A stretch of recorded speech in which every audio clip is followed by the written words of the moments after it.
இப்போ நீங்கள் பார்க்கறது எங்கேயோ கிராமத்தில் நடந்த உரியடி விழா இல்லை, சென்னை திருவல்லிக்கேணி தேரடி வீதியில் நடத்தப்பட்ட உரியடி விழா.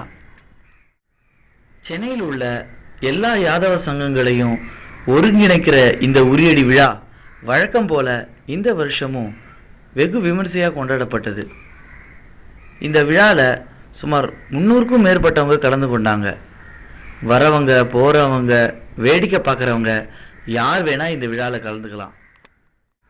பல தலைமுறையாக எடுத்து நடத்தப்பட்டு வரும் இந்த மாதிரி சடங்குகள் ஒரு கலாச்சார குறிப்பீடுன்னு கூட சொல்லலாம்.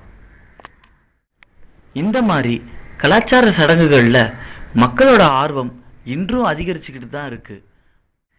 அன்னதானம், போட்டிகள், பரிசுகள் என்று பல ஏற்பாடுகள் இருந்தாலும் கண்ணெதிரே வீணான குடிநீரை மக்கள் கண்டும் காணாமல் இருந்தது சிறு வருத்தம்தான். ஆம், இந்த உரியடி விழாவில் தண்ணீரை மேலே ஊற்றி விளையாடுவதற்காக 2 மெட்ரோ குடிநீர் லாரிகள் வரவழைக்கப்பட்டிருந்தது. ஒரு லாரிக்கு 9000 லிட்டர் என்ற கணக்கில் 2 லாரிக்கு 18,000 லிட்டர் குடிநீர் வீணாக்கப்பட்டுள்ளது. அடேங்கப்பா, 18,000 லிட்டர் குடிநீர்! ஒரு காலத்தில் குடிநீருக்கே ஏங்கிக் கொண்டிருந்த ஊர் இது. இது ஒரு விதத்தில் குடிநீரை வீணாக்கிற விஷயமாச்சே என்றதற்கு அதெல்லாம் பார்த்தா முடியாது சார், போட்டி நல்லா நடக்கணும் அவ்வளவுதான் என்றார்கள் போட்டி நடத்துபவர்கள்.